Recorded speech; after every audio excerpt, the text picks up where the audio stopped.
Welcome to I Hate It Here, the podcast for HR and people professionals, making the hardest job in the world just a little bit easier. I'm Hebba Youssef.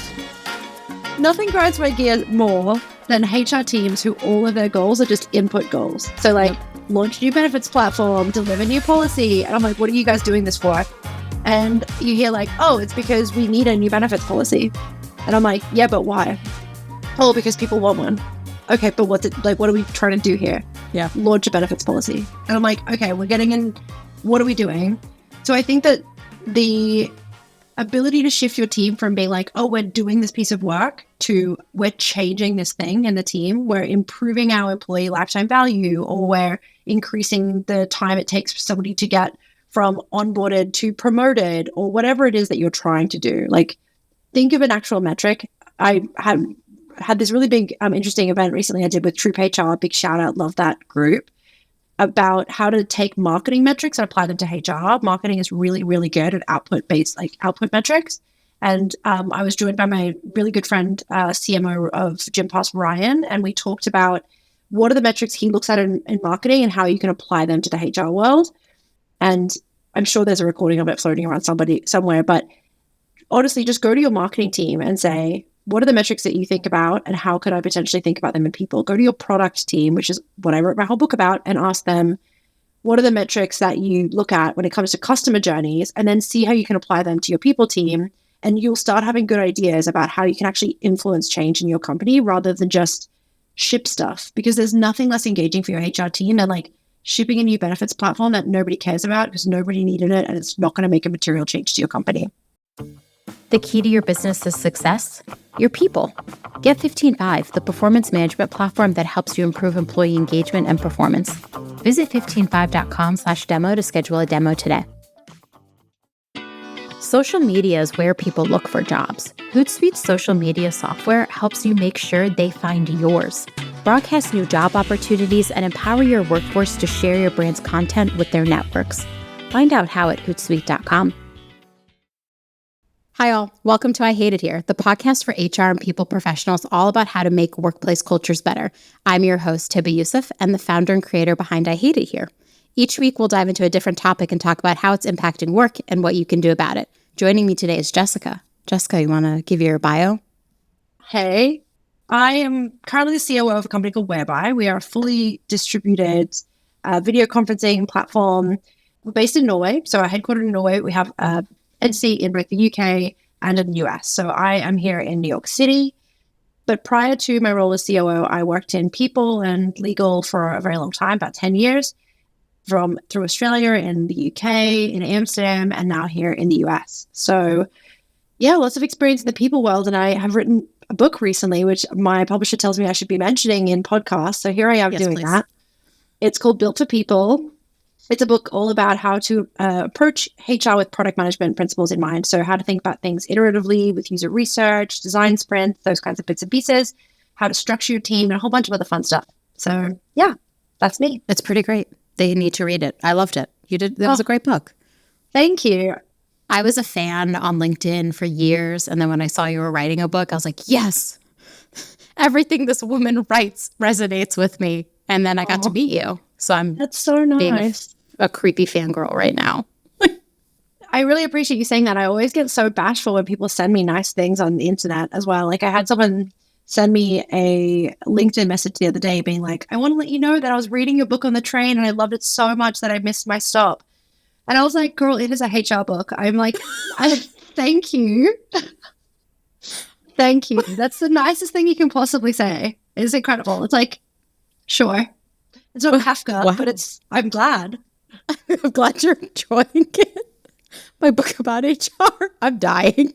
I would probably miss a stop from reading, but usually I'm reading fantasy romance novels, not business books, to be honest. How dare you? How dare you? Sorry. No, it's totally fine. Sorry. My little sister actually, she studied creative writing. She's a writer. And she texted me when my book came out. She's like, love you, girl. So proud of you. Can't believe you wrote a book before me.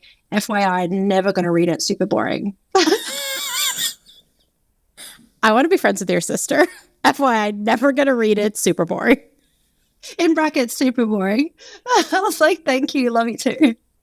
Some people don't like business books, okay? You know, people ask me all the time, like, hey, what are you reading? And I'm like, a fantasy novel. Like every time. Fantasy is like my number one genre. And they're like, no, like what business books are you reading?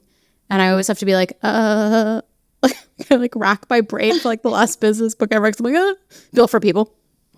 Yes, that's it. You just say my book. That's what you need to say. Song. Be like, it's From my favorite. I love it so much that I missed several stops on a train. Just take that story. That's going to be me now. Everyone's going to hear it on the podcast next week. I missed my train stop. I haven't ridden a train in so long, honestly. I probably would miss my train stop. Before we get distracted, because I know we can take this in a million different ways. Thank you for introducing yourself. I'm so excited you're here. I always like to kick off with like a fun question. And today it's going to be, what is your one HR hot take? This is a really good question. It's one of those things that in my head, I'm like, I don't have any hot takes. All my takes are very like normal. But then I'm sure when I actually really think about it, there are probably heaps of hot takes. It depends how like spicy you are as a listener, probably. But probably at the moment, the one thing that's kind of, I think, maybe a little controversial or like maybe cerebral, I'm not really sure, but it's my hottest take, is I think that this kind of funny combination that's going on right now of both the increase in AI tools taking away admin work, plus this kind of huge flood of the market of really, really experienced senior people being laid off from like big tech, plus a lot more kind of strategic work needs to be happening, a bigger focus on distributed remote and lean workforces and sustainability and profitability. I think those three things together are going to combine into employees being more and more senior and kind of almost demanding or expecting like profit sharing, dividends, more co-ownership, like stronger equity stakes. And, I think maybe we might even see some like crazy like tech co-ops pop up and stuff like that. I don't know. That's my hot take. Like pure tech space communism or something. I just can't wait to re-listen to this episode in the future. I'm really going to enjoy it. Pure tech space communism. Is that what we're calling it? Okay, you heard it here first. That's right. Well, like no hot takes. Oh, except for space communism. Yeah, no hot takes. But here's what the future of work is going to look like. Let me tell you right now. They're going to say they heard it first on this podcast, or we're going to get like roasted on the internet. Either way, I'm down. I'm down for it. Yeah, I mean, I think this one podcast just for this time should, instead of being called "I Hate It Here," be called "I'm Going to Love It There." In brackets, tech space communism. Weird. We can't go down this rabbit hole. We're done. We're done. But that hot take is so fascinating to me that I feel like we should talk more about it. That should be what we talk about right now, because we're watching it happen, and I think about with the rise of AI. I had this fascinating conversation earlier this week where someone was like, "What's going to happen to entry level roles if AI is doing all the admin work, and in your entry level role, you're mostly doing admin stuff? Like, right? That's where you like start to learn everything." So with AI, what happens to those entry-level roles? Entry-level roles are going to change, right? Like, I mean, to some degree, we kind of had this conversation already. Like, and we do all the time. It kind of sometimes feels like we're like, oh, kids of our youth, like back in my day, I used to scan contracts and upload them in a system, like my first HR job, literally my job was to print out letters of offer, make 2 copies, put them in a mailing envelope, mail them to people's houses, have them returned, sign and return one, and then scan it and put it in a system. That was my entry-level job. To think about someone even having that job now is absolutely insane. And when our like HR system came out back then, I remember implementing like PeopleSoft or something like that. Everyone was like, oh no, what are the grads going to do? The grads will have nothing to do now that all the contracts are manually, like automatically sent. But like, yeah, we found more stuff for people to do. Like there's plenty of work to go around. And actually, what happened when that transition went from like these manual systems to like cloud-based systems that were really nice to use, and like personally mobile phones people could hold in their hands that gave them access to signing documents remotely and those kinds of things, is the work just got more interesting. People stopped working on scanning contracts and started working on things like making nicer experiences for people and thinking more strategically. I think that's just what will happen. And I think that's actually a really good thing. I do remember my first few jobs, and there's now all of that work has been automated. Now that I'm thinking about it, we're recalling my experiences, all of that's been automated now. Wow. Okay, so you're saying the rise of AI and more big tech people that are big strategic leaders, there's going to be kind of a shift in maybe compensation. You're predicting like compensation structures could look different. I like that I say you're predicting as if you're like an economist. I'm like, you're predicting. Yeah, I'm like, well, that's my hot take is I am predicting something about the future that I think is pretty spicy. But I think, I think with the kinds of folks that are like, even if you just think about this, like for me at least, like today, right? If you've got somebody that's coming from, they've just been let go at Google, right? Google did the big round of layoffs a couple of months ago, and you were on some massive total comp package, like $450,000 a year total comp. And now you're like, okay, well, I'm kind of like in a good position financially. I don't need a lot of money in the next 1 to 2 years, but I want to go do something I'm, really bought into. Either you go and found a company yourself. Well, not everyone has the skills to start a seed level company. And to be honest, I think most people know that they're not crazy enough to want to do that anyway. But a lot of people are interested in joining more kind of emergent businesses or businesses that maybe like a B round that, have a lot of strategic work that needs to be done by these leaders. And I don't think they're going to be drawn in by a salary a quarter of that amount and like a pretty low equity stake that's diluted every time there's a new round of investment. They're going to be demanding, and I think fairly, something a little bit more substantial because they're probably going to bring a lot more to the table than some other people, like, getting a graduate in to do a sales role or something. I don't know. So yeah, I think that logically that kind of just makes sense. And I think that negotiation actually is in the benefit of both companies and the employees in that circumstance. But I feel like it completely shifts what we've historically thought of compensation, right? We usually think of like base, equity, variable. Like I don't think very many places are thinking about like a profit share model right now. Although in some industries they do profit sharing. Like I think like a lot of architecture firms they've done profit sharing historically.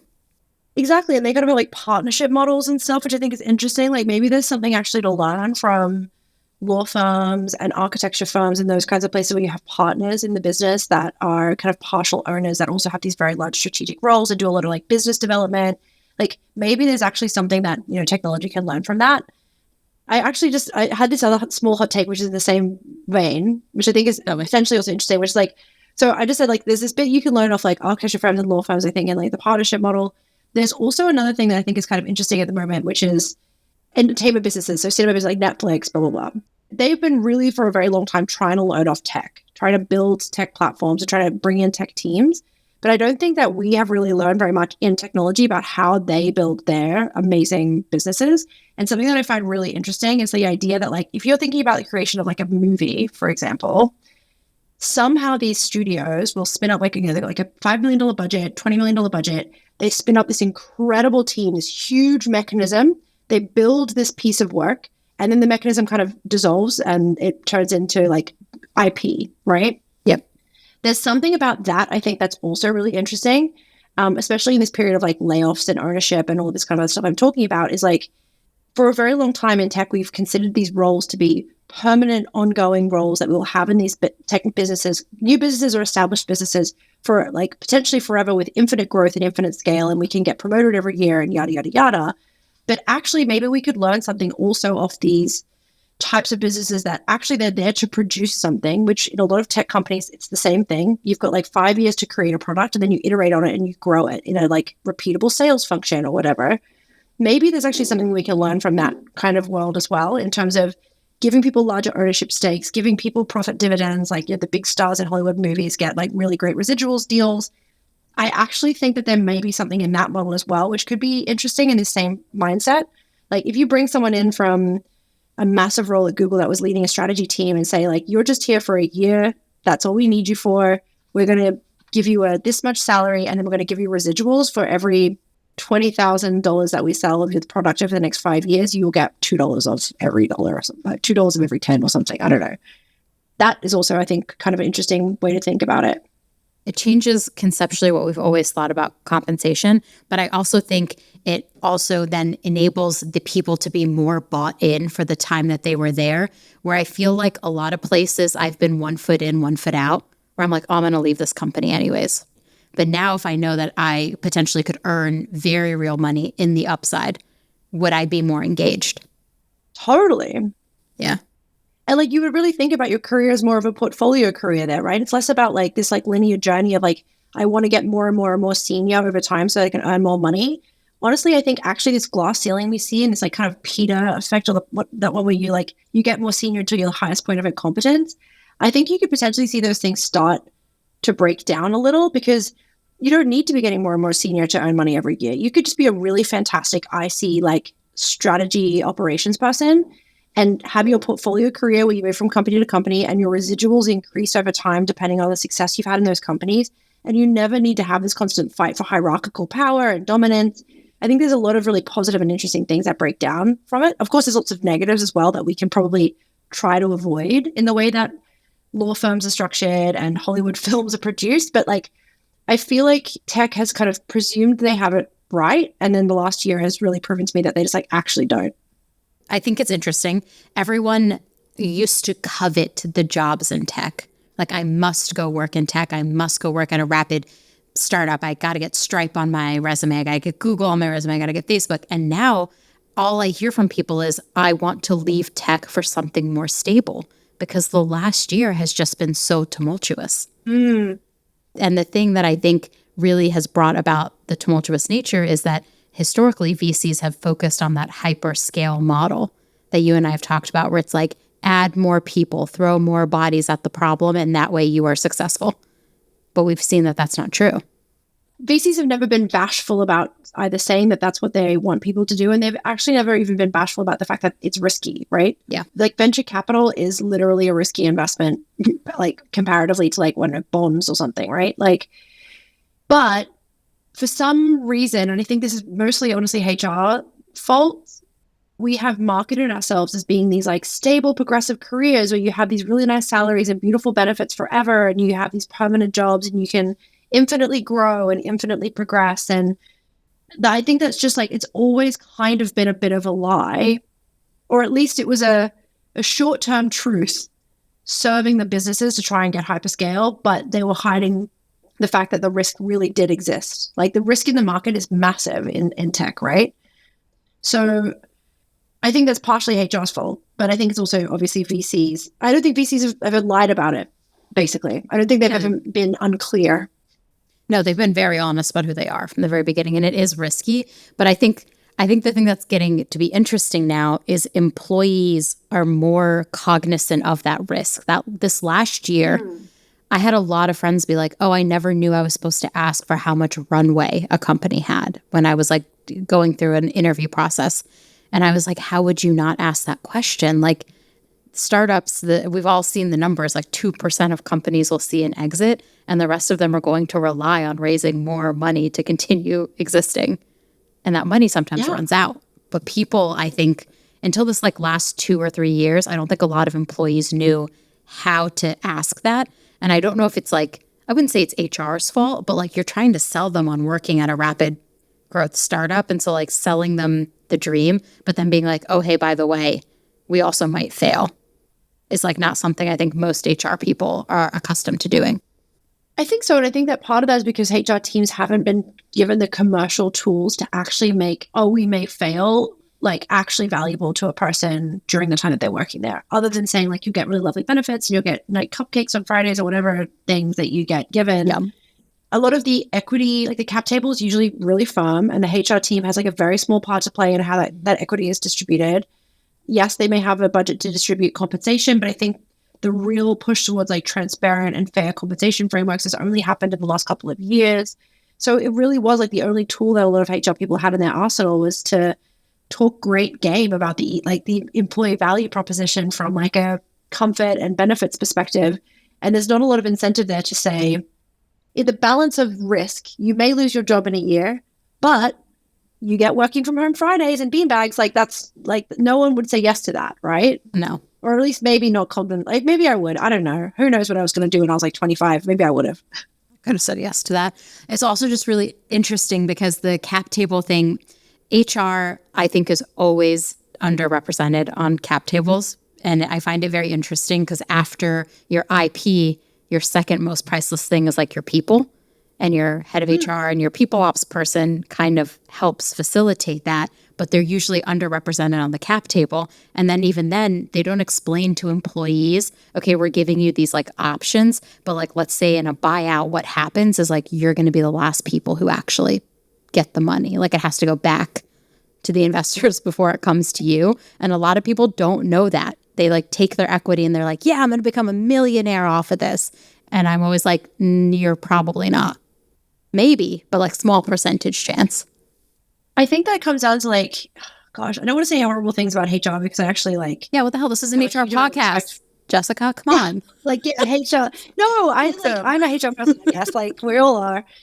It's tough. I don't think these things are all like, it's the people team's fault they haven't done these things. And I also don't think the answer is like, oh, it's also businesses don't give HR leaders the respect they deserve thing. I think there is a bit of a like, there's a mutually benefit, like a kind of symbiotic failing system there that we need to break. But for a very long time, I think a lot of HR leaders have really focused on what I call the kind of more human ops side of the work. Mm-hmm. There's a lot of conversation that happens around like coaching and well-being, and those things are really important. And actually, I do genuinely believe that they actually affect your top line. So I'm not pretending that they don't, but very little of the conversation actually is, I think, really grounded in like commercial reality and quantified, or complemented by having a more serious conversation about the strategic plays that your HR team needs to make, or thinking about things from a more product perspective, and thinking about things from first principles and solving problems that really affect the business.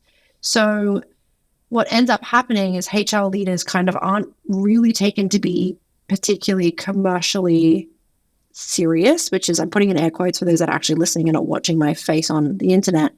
But the other side of that is that also a lot of HR leaders I meet just aren't either interested or don't engage in the numbers. So I do a lot of advisory and consulting work, and I really frequently bump into very, very senior HR leaders and, even some kind of senior ops leaders where I ask kind of specific and I think quite clear questions about like the business's financials, or even like, what are your top 5 biggest customers? Or what's the last customer that churned, and do you know why? And the answer is like, we have no idea. That's the customer team deals with that, or, oh, I'd have to look back or have to think about it. Or even things, which I actually think is another crazy thing, is I have asked HR teams before, like, what were your last quarter OKRs or your last quarter goals? And the people team just can't even remember the things that they were working on last quarter, because the HR leaders aren't great at structuring like clear goals that are output driven, that affect metrics. I think that's what I'm saying. I think it's a bit of a mutually negative system. It's easy for employee engagement initiatives to fall flat when your leadership team doesn't understand the business impact. Don't let that happen in your organization. 15.5 is the performance management platform that helps HR leaders connect employee engagement back to business results. 15.5 makes it easy to collect employee feedback, find insights, and decide where to focus your engagement strategy for maximum impact. Visit 15.5.com/demo to schedule a demo today. Save time and get real results on social media with Hootsuite. It's the social media software loved by businesses of all sizes, from the coffee shop down the block to Costco, Interac, and the World Wildlife Fund. Just look at Intalis, Europe's largest paper and comms distributor. They use Hootsuite to attract top talent and cut recruitment time down by 3 weeks. Find out how you can do the same at Hootsuite.com. I do find it really interesting. I think the best HR leaders are the ones that can sit at the intersection of understanding the business and understanding the people needs.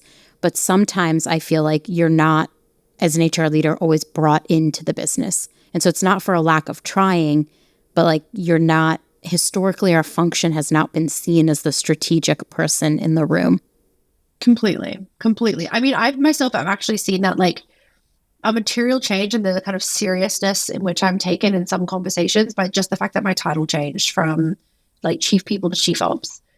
And like there hasn't been a problem like at Whereby, but like having conversations with other people about financials of businesses, or asking questions about their what's your company's EBITDA and what like how was affecting that, blah blah blah. People are like, oh well, it's like I don't want to make it too complicated for you. Kind of that was the reaction I almost got when I was in HR, and now the reaction is very different. So I think there's kind of like, maybe it's gender, and I've got a lot of opinions on that. Maybe we won't get into that in this podcast, but maybe it's gender. But I do think that the role kind of has a reputation that people in HR don't really understand the company or the business, and they don't really, even if they wanted to, we probably shouldn't let them, or something like that. There's something about it that isn't serving companies or people right now.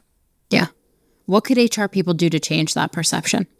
I feel like we're all trying. Honestly, there are a lot of us out there that are like, we are just as strategic as like anyone else. In fact, sometimes we have to be more strategic, so we have to balance all the people needs, all the repercussions that we know are going to come with it, and then layer in our understanding of the business. So what could HR people do tomorrow to better understand how their business operates? I actually think, and I think this is actually one of the things that surprised me the most, is like, I'm a really, really curious person around like how a business is performing. I ask questions to everybody, and I have no stupid questions. Will literally be like, why do we calculate our margin that way? And like, what are the different levers that we pull? And what happens here? Where do you find this out? And how do you predict this to customers? Because I want to genuinely know the details about how the business like operates. If your company gives you the space to do that, that's the best thing you can do. I don't know if you have a weekly business review or a quarterly business review, or if you're doing like financial reviews. Always pre-read everything you get and ask every single question about everything you don't understand. Even if at the beginning you feel like you're like kind of letting your cards show that you don't understand things, you are so much better off letting your cards show that you don't understand everything for a couple of months, but then getting it and doing better than you are spending a year and a half kind of being in the shadows because you didn't want to ask the right people the right questions and actually get to the bottom of things. That wall is really hard to break through for a lot of HR leaders. They're like, well, I've already been in the business for 2 years, and now if I start asking questions about this, I'm going to look like I don't understand it, or I never really got it. But I think there's ways you can frame it to be like, I've been here for 2 years. I've been listening to these reports. I'm really interested in what's coming out of it. And I've realized over the last couple of months that there are so many things that I understand less deeply than I'd like to be able to connect everything together. So I'm going to start asking some really dumb questions. And some of it I think I probably already get. Some of it I'm not sure, but like I just want to make sure I'm certain on everything. And then I guess the other side to this is like there are definitely people out there listening who are going to be at businesses where people push back and say, you don't get that information, or we're not going to tell you. And I think that should probably tell you what you need to know about how much respect they have for the work that you're trying to do. And then you either have a choice. You push for that information and stand by the reasons why, is because you manage at least 60% of the company budget month on month, and you want to be able to do a better job of managing that return on investment. And then you push back. And if the company still says no, you focus on, planning the office party or doing your discipline and grievances or whatever it is you need to do, then make a decision if that's the level of role that you want to be doing long term. And if it is, then great. There are lots of roles for those kinds of leaders out there. But if it's not, then think about the company and maybe start planning a move. Yeah. Always have an easy out plan or an out plan. I think about that so often. I describe myself as a genuinely curious person. So like I'm always going to ask questions. So whenever I go work anywhere, I feel like that's served me well, because I'll ask questions like, well, why does our business do that?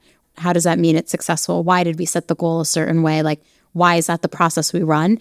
And I think sometimes people get frustrated with me, but I've started just telling people like, hey, I'm a really curious person. Like helping me understand all the business helps me better do my job as like a people ops person. But you're right. A lot of companies don't want you to know, which is wild, because headcount is like one of the biggest line items on any budget is headcount. And that is HR and people ops. I'm yet to see a business where headcount is not the biggest spend. Even most marketing teams have 10 to 15% of the budget. And that's like a big chunky kind of brand marketing type of team. If you're an HR leader, you've got 60% of the budget's headcount that it's your job to use the rest of your budget to improve the ROI of. So technically you are the person that has the biggest budget responsibility in terms of like the bottom line, your outgoings. Of course, your revenue leaders have the biggest responsibility when it comes to like the incoming, like improving your top line. But like they cannot do that work without you, and the same vice versa, right? Like there is a system that has to work well there. So if you're not being taken seriously by those other leaders around you, then I think I always just basically push back with that fact and say, I own the biggest part of the budget technically, and I need to make it as efficient as possible. It's a huge investment month on month. And if I can't do that job, then the company will fail. That should scare anybody into helping you do the thing you need to get done, right? Yeah. I feel like that's so fair. I think there's been a change though over the last few years. Even over the last decade where like everyone would look to the CFO as like the voice of reason. Now I think more people are looking to like HR and people leaders. But I do think it's just like an adjustment period as like we are growing and changing our industry. Like there's a lot more we can learn as well. It's a big change. I think the last couple of years of people have really gone through a massive shift. Like that, I know we were joking before about the economists thing, but like I think a lot of people have had to almost become mini economists. We had to basically learn overnight during COVID how to start paying people across borders. Mm-hmm. We had to learn how to build a compensation framework that worked globally when we'd never planned on being a global company. We had to learn how to deal with like insane levels of inflation. Some countries like 40% inflation in the places where their employees were based. These are not problems that you can just give to anyone and watch them resolve easily. And it's one of the things I've been really, really impressed with, which I've loved about the HR community, particularly over the last like kind of 8 years, is how incredibly community orientated it has become. I am in so many WhatsApp groups and Slack groups and email threads with people being like, crazy question, we have the situation, this thing's changing, this is what I'm thinking we should do. Anybody want to chime in? And we've got like so many people coming and saying, here's a resource, here's something I built, let me get on a call with you. And I'm always so impressed with HR teams' ability to do that. And I think that ability to network and problem solve and reach out to a community is actually something that so many other people, CFOs included, can really learn from. I just think this job attracts like sometimes the most compassionate, empathetic people. And so we are like in the thick of the shit. And so when we are in the thick of the shit and we like put the call for help out, you always see like 15 HR people who's like, I'll forward you my document. I'll give you my framework. You can have this thing, anything you want. What do you need? And it never ceases to amaze me like how giving the community is, because that's our job by nature. Honestly, it's like care about everybody else. So when I see us caring about each other, I'm like, it's a fine job to be in. Even I do it. I'm like, hey, it's somebody help me figure out how to do this today. And I'll get responses from a lot of people. And it feels really great to have that community for HR. It's so nice. Since the outside world oftentimes our workplaces often mirror the outside world, what's one thing that you think that's happening in the world that's like very much showing up at work? And then how do we deal with it? What you just mentioned before about hyperscale in the VC world, and like we've kind of touched on it a little bit in the answer I gave in my multiple hot takes about space communism. But I think the shift in the market at the moment to being more sustainability focused, more profitability driven is going to be a really big shift in the companies that we see get invested in, the kinds of products that we see being built, the way that we see teams being built, the way that we see roles existing and growing. I think that kind of VC market, what's happening in it, is going to be really interesting to pay attention to for the next like couple of months at least. And we've been talking about this for a long time, right? Like I think everyone's been talking about this dry powder VCs have had stored up for like a year, but I haven't really heard much else since that shift about what's going to come next. And I'm interested to see what's going to happen to people teams because of it. I feel like your people team had to, where in the past, in like the early days of COVID, it was like anything the people team wanted, they got budget approval for, essentially. It felt like in the last year and a half, it was like, oh, no, you all have to figure out how we can save money now. Which like, I feel like when it comes to saving money, the first thing you do is like cut headcount, obviously. But then it's like, then we cut all the stuff we've been doing for the employees. And I think a lot of people leaders have found themselves having to like scale back benefits that they wish they didn't have to scale back. You know what I think is interesting about this, actually? I was having a conversation with someone about this recently. Is like, I think this has actually also caused the move towards this more cognizant thought around how do we distribute compensation fairly. The really good HR leaders in this period of like, we have to scale back benefits. We can't be doing like, I don't know, birthday gifts anymore. We can't be doing everyone having offsites being flown to Jamaica, whatever, right? I think when that started scaling back, really good HR leaders said, okay, well, what do we have to play with here?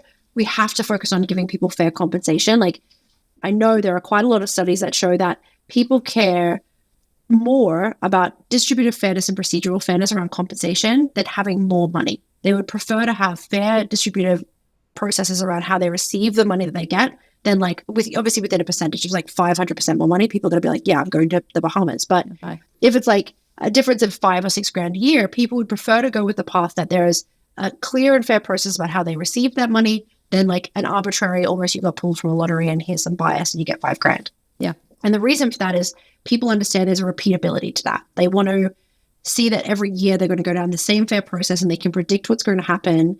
People have families, blah, blah, blah. Now, I think there was a lot of really good HR leaders that during that time of really scaling back said, what is the thing that I have to work with now? It's compensation. I need to focus on building a really fair and transparent compensation framework and then distributing compensation fairly for people that are performing really well. Because that's the thing ultimately that we had to play with that would keep people in our teams and engaged. And then I think the leaders that didn't focus on that and instead just cut the benefits, there's been a couple of people I've heard from who have said that their team just completely said, we're stopping all pay rises, for example. Mm-hmm. They are the ones that are going to really struggle during this period. Like profitability through not giving anyone any pay increases and cutting benefits, terrible, terrible idea. Profitability through giving really clear, forecastable salary changes and cutting benefits, I think is actually a very smart thing to happen. And I think that's a big trend that's come out of this.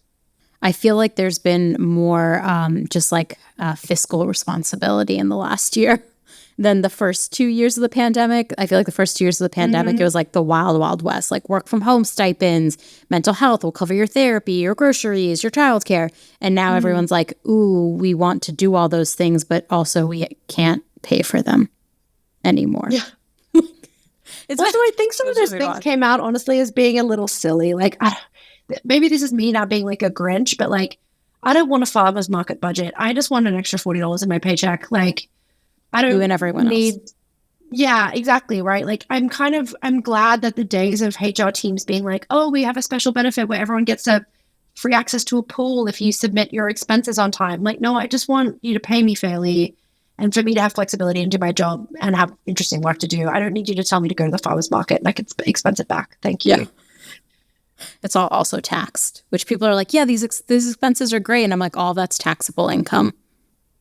Yeah, I hope you exactly. You're getting like, anyway, yeah, I agree. I do love that this entire episode has turned into Jessica's hot takes, which it's been great. But I was like, again, top of the episode, I have no hot takes. I have no hot takes, but let me make this entire episode about all my hot takes.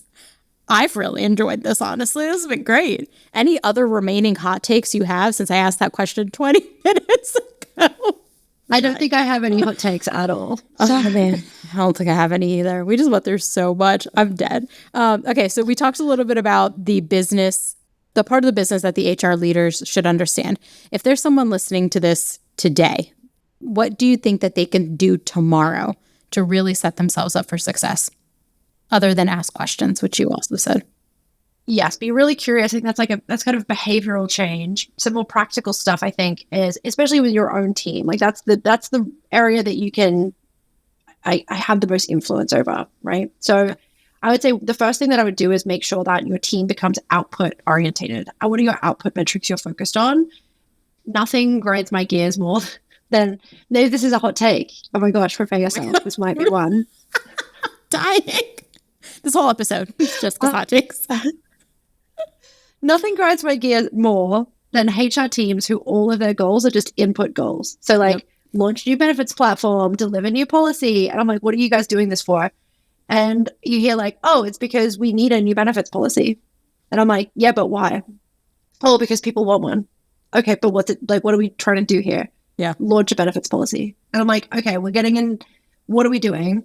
So I think that the ability to shift your team from being like, oh, we're doing this piece of work to we're changing this thing in the team, we're improving our employee lifetime value, or we're increasing the time it takes for somebody to get from onboarded to promoted, or whatever it is that you're trying to do. Like, think of an actual metric.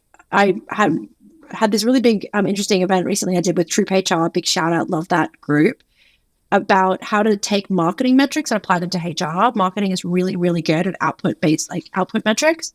And I was joined by my really good friend, CMO of Gympass, Ryan, and we talked about what are the metrics he looks at in marketing and how you can apply them to the HR world. And I'm sure there's a recording of it floating around somewhere, but honestly, just go to your marketing team and say, what are the metrics that you think about and how could I potentially think about them in people? Go to your product team, which is what I wrote my whole book about, and ask them, what are the metrics that you look at when it comes to customer journeys, and then see how you can apply them to your people team. And you'll start having good ideas about how you can actually influence change in your company rather than just ship stuff, because there's nothing less engaging for your HR team than like shipping a new benefits platform that nobody cares about because nobody needed it and it's not going to make a material change to your company. I love that. I'm honestly, just read your book too. That's really helpful for a lot of people. We're doing great on plugging your book on this podcast, by the way. We're like, actually, I think this is the best I've ever done. I'm really proud of myself. I mean, yeah, you literally said it. You were like, I'm not good at this. And I was like, no, we will make this happen.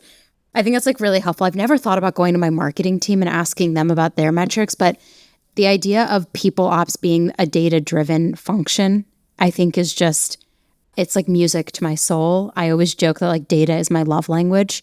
And then to think about the fact that we can build a whole function around, I know there's more to HR than just the data, but proving actual business value is really important for people leaders.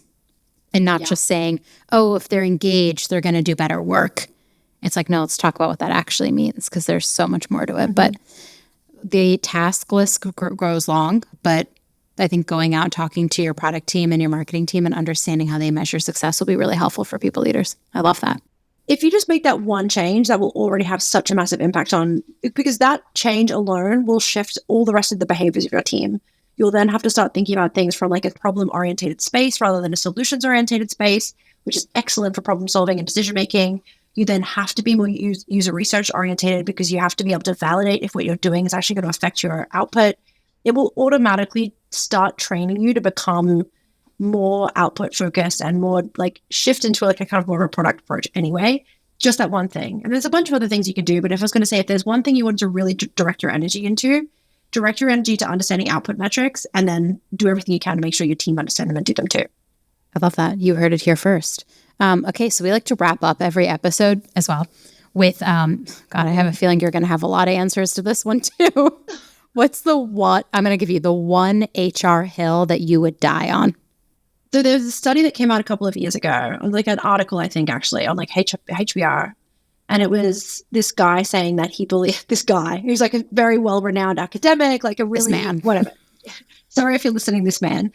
He said that he believes that HR teams of the future are going to like not have any HR people in them. They're going to be populated entirely by management consultants. And the team will split into two. You'll have this kind of like strategy management consulting part of the business, that part of the HR team, and then like admin, like payroll people. And I categorically reject that. I think that we will always and more need really strategic people whose this is their job, who really want to understand the detail of like why things work within an organization and how to influence that. And also like, honestly, that do love and appreciate the operative parts of the business. Like I actually love knowing that I can build a really great process that influences how to efficiently run payroll. Like, I don't think we need to be splitting things up into like, oh, things that MBA grads can do, and then, oh, the things that the admin people do. That's a really horrible way to think about things. I actually believe that this is a really fantastic path for really strategic, smart people, and I will die on that hill. Same. I wrote a whole newsletter about CEOs who started in HR. And I keep saying like my dream is that more and more HR people become CEOs. And then we see more and more amazing companies being built because the head of HR then becomes a CEO. Just all I want is like good workplace cultures, okay? That's all we're all working towards. So we're trying to figure it out. Okay, thank you so much for joining me today. I loved this. It was just all your hot takes. That's how I'm going to honestly categorize this episode, just all your hot takes. But if people wanted to get in touch with you and read your book, how do they do that? I think just message me on LinkedIn. I'm the only person I think in the world with my name. So Jessica Zwaan, Zwaan or Zwaan if you're an Antipodean like I am. Just message me on LinkedIn. I'm kind of terribly non-responsive, but I do my best to get back to everybody eventually. And otherwise, you can get my book. It's called Built for People. Teresa at Koga Page is going to love me. I'm doing such a good job. Shout out to Teresa. It's called Built for People. It's on Amazon. You can buy it. And yeah, let me know what you think of it. I really love people messaging me and telling me that they missed stops on trains or that they loved this particular chapter. You know, I've had some really lovely people like send me pictures of them reading it on vacation and give me feedback about some of the things that they read in there and ways that I can improve stuff in the future. Like, I love it. So please make sure you get in touch with me. I love it. Also, I just Still will never forget about your sister. Great job. So boring. I will not read it. Too boring. Too boring. I'm just going to shoot you emails now. The subject line, too boring. Don't read this email. Just read this eventually. Your back is really boring. really boring. Thank you again so much for joining me today. I loved it. I can't wait for this pod to come out. I'll give you an update when that happens. I feel like we should just like talk on the podcast every day. Maybe just like be friends and talk on the phone. Thanks for tuning in. Keep up with all the latest HR resources by subscribing on Apple, Spotify, Google, or wherever you listen. And if you love I Hate It Here, tell an HR friend. I'll see you next time.